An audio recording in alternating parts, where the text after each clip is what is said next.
All right, so we are on lesson 6.1, still working in chapter 2. However, we are getting towards the end of chapter 2, which means early next week we will have our critical juncture assessment on chapters 1 and 2. Happens to me every day. We learned that a change to the resource population can lead to a change in the number of births in a consumer population. So that means that if we change how much food somebody has, that could ultimately change how many births are in the population. More food, more births. But we know that a change in the number of deaths can also change or cause a population to change size, right? So we know the jelly population increased, but we don't know if that's because the births went up or the deaths of jellies went down. So now we're going to shift our focus to what can change the number of deaths in a population. So our new investigation question, what can change the number of deaths in a population? In the previous lesson, we used the sim to try to increase births in the wee bug population. Today, we're going to do a similar activity, but try to decrease the deaths. First, you'll use what you've learned so far to make predictions about what changes could lead to fewer deaths. We're going to go to Google Classroom and open up number 2 for today.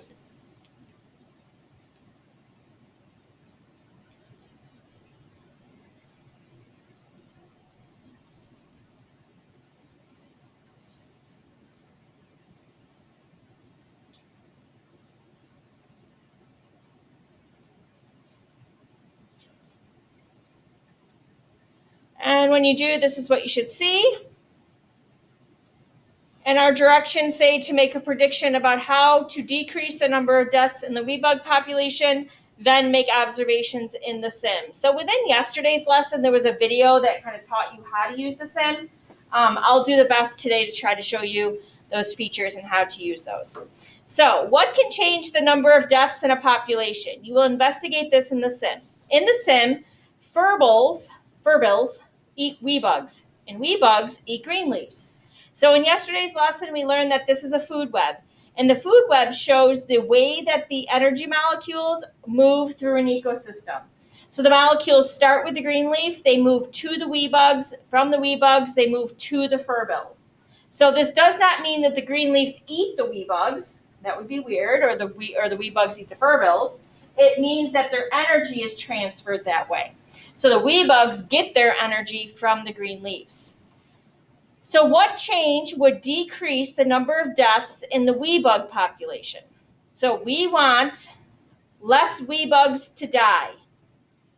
What could we do to get less wee bugs to die? Decrease furbills. Good. And why would that work? Good. There would be less furbills to eat the wee bugs, right? So the wee bugs would have a better chance of living, less would die. So go ahead and highlight decrease furbills.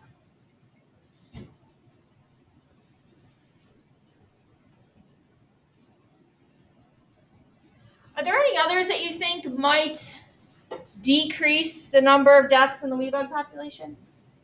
What do you think, Rosemary? Increase what? If we increase the green leaves, could you explain that a little bit? Okay, they would have more energy to reproduce, so that would cause more births, right? If we increase the green leaves, they would have more food to eat. So if the wee bugs are dying of starvation, then increasing our green leaves would then decrease the number of deaths. But the best answer I think we're going to go with here is decrease furbills, okay? And then you want to go ahead and explain your answer. Why would decreasing the furbills decrease the number of wee bug deaths? Furbills eat wee bugs.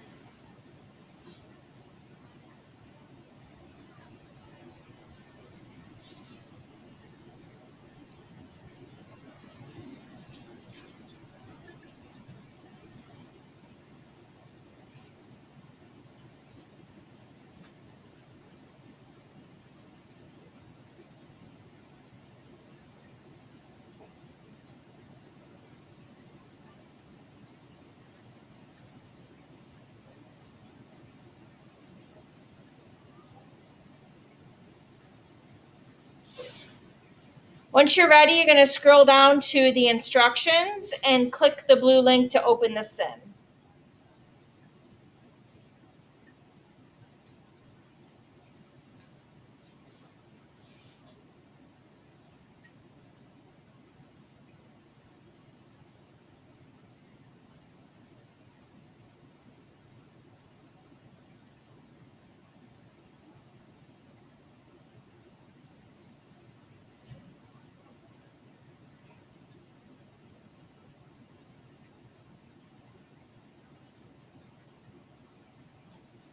Once you click on the link for the sim, you're going to need to log in.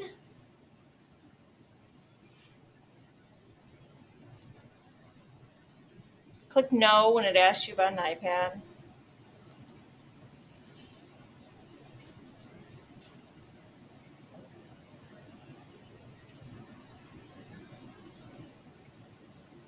When you get the sim open, we're clicking on 3 populations.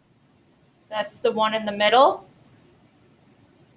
Is there anybody not to this point yet? Need me to hold on? Okay.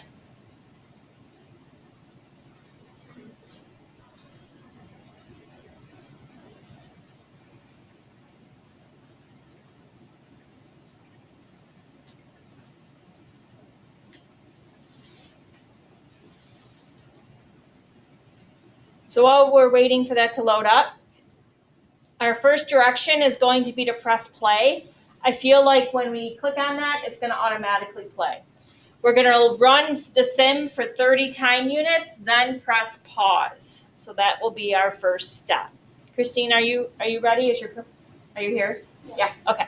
So go ahead and click the middle one and let this time here run for 30. If you're past 30, just reset it by clicking the reset in the upper right-hand corner. Once it gets to 30, you want to pause. It's okay if you go a couple seconds over.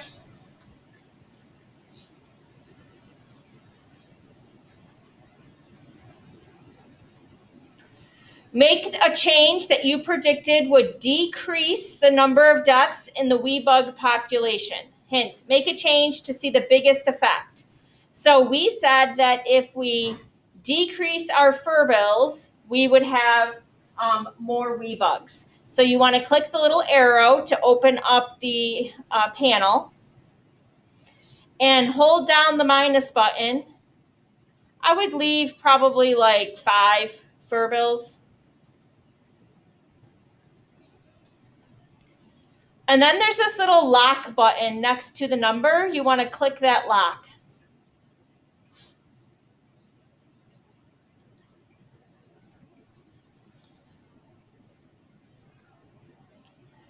Plus, press play and run the sim for at least 20 more time units. So now we're going to click play and watch our time. Pause it when there's 20 more. So I would pause at 52. 53. Close enough.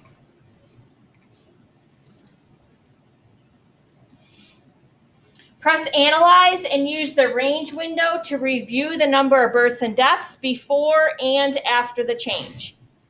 Then we're going to record the number of births and deaths in the data table below. Then use the range window to compare the births and deaths after the change, and then you're going to record that, and then answer the questions after. So we'll go back to the sim. If you haven't already, you need to click Analyze, which is up here in the upper left. It's going to give you your chart. This blue window, you want to drag it to before the change. So we paused it at about 30. So maybe put it around like a second or two before the change. So 28, 29. And you're looking at your WeBugs. When you look at your WeBugs, I know it's small because it's way up here, but right here you have died and born. Those are the 2 numbers that you want to look at. How many died and how many were born. And that's what you're going to record on your data table for before the change. So I have 27 and 38. So I would put that. right here, before the change, 27 for my births, and my deaths were 38. Anyone need me to slow down?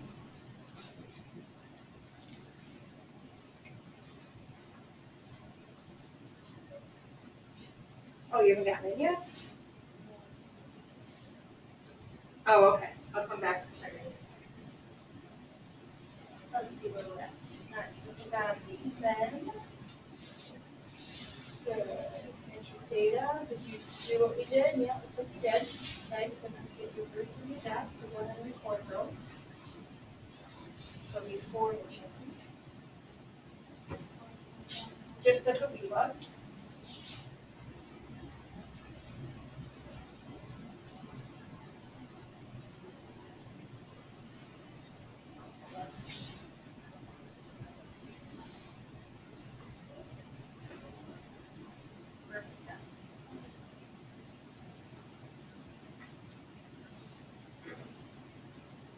Anyone else need some assistance?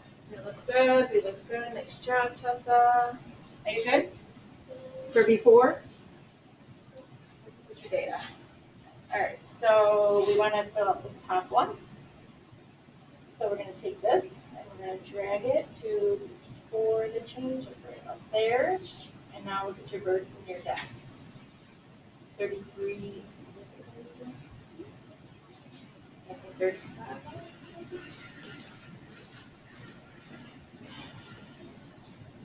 You good? You good? No. Oh my goodness.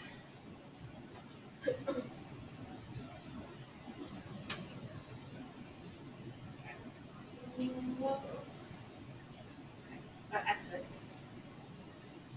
Close the tab altogether. Try.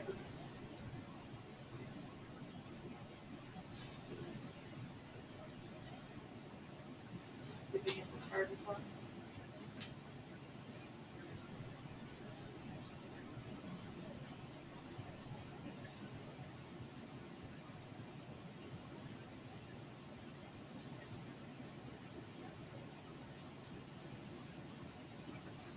For right now, Rosemary, just take my data, which is 27 born, 38 died.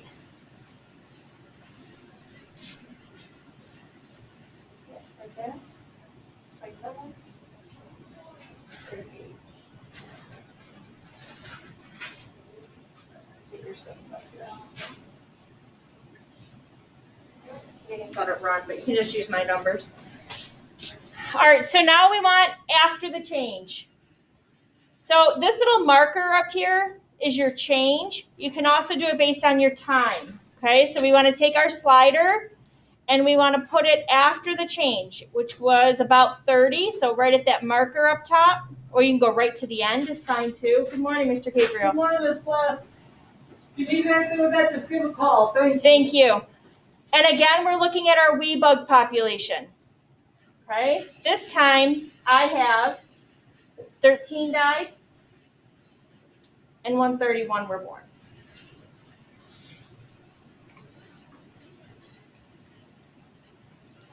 And now look at your data. Remember, our goal was to get the number of deaths to go down. Did your deaths go down? Do you have less deaths after the change? You should, okay? All right, now you're going to go ahead and answer the questions that follow. You want to highlight the option that makes the sentence true. So I'll start you off. We actually decreasing the fur bill. So I would highlight decreasing and I would highlight fur bill population led to fewer deaths in the wee bug population. Okay, so you should go through and highlight your answers. When you finish these questions, I want you to go back and do yesterday's work. If you were one of the two that did it, then look for a different assignment. If you don't have any assignments, let me know. I will come help if you want some help.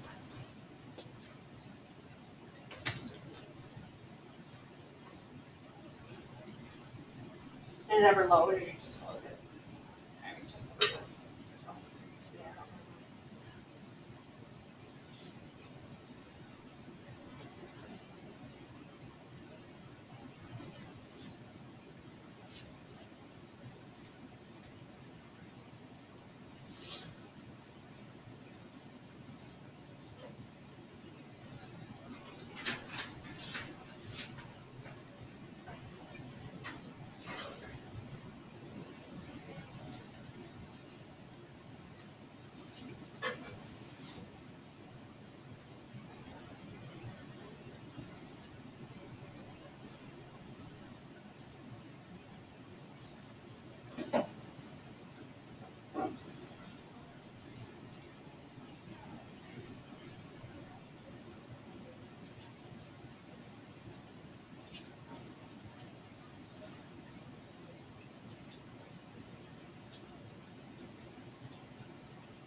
Good morning, Ashland Middle School.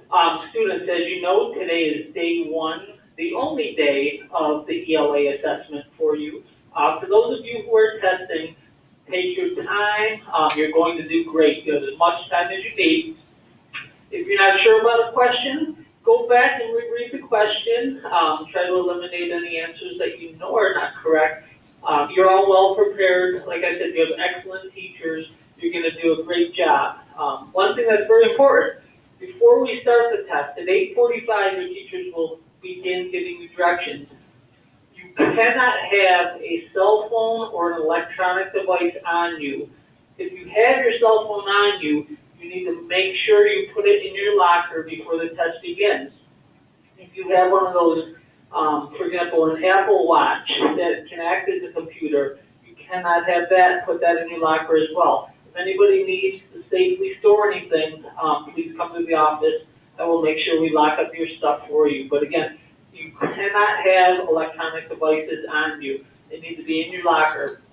When you're finished with the test, if we have extra time and the teacher is certain that everybody is completed and not rushed, if the teacher allows you some free time, no Chromebooks, no electronic devices, okay? I don't want any electronic devices being operated while the tests are in the room.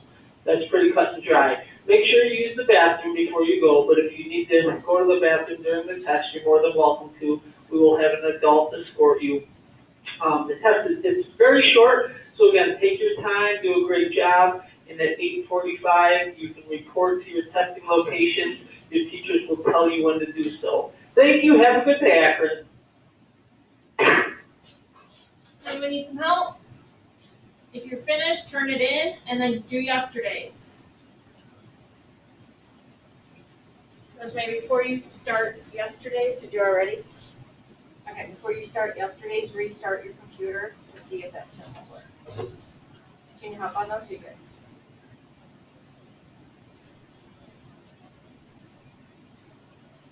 Yesterday's is very similar to today's, just that you're increasing green leaves to increase births.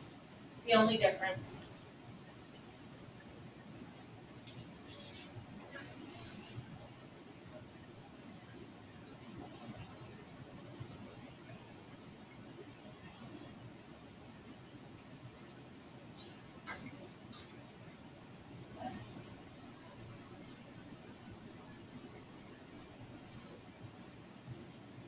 I'm sure I'm gonna return the yeast experiment to you again. You didn't answer the second question. Okay.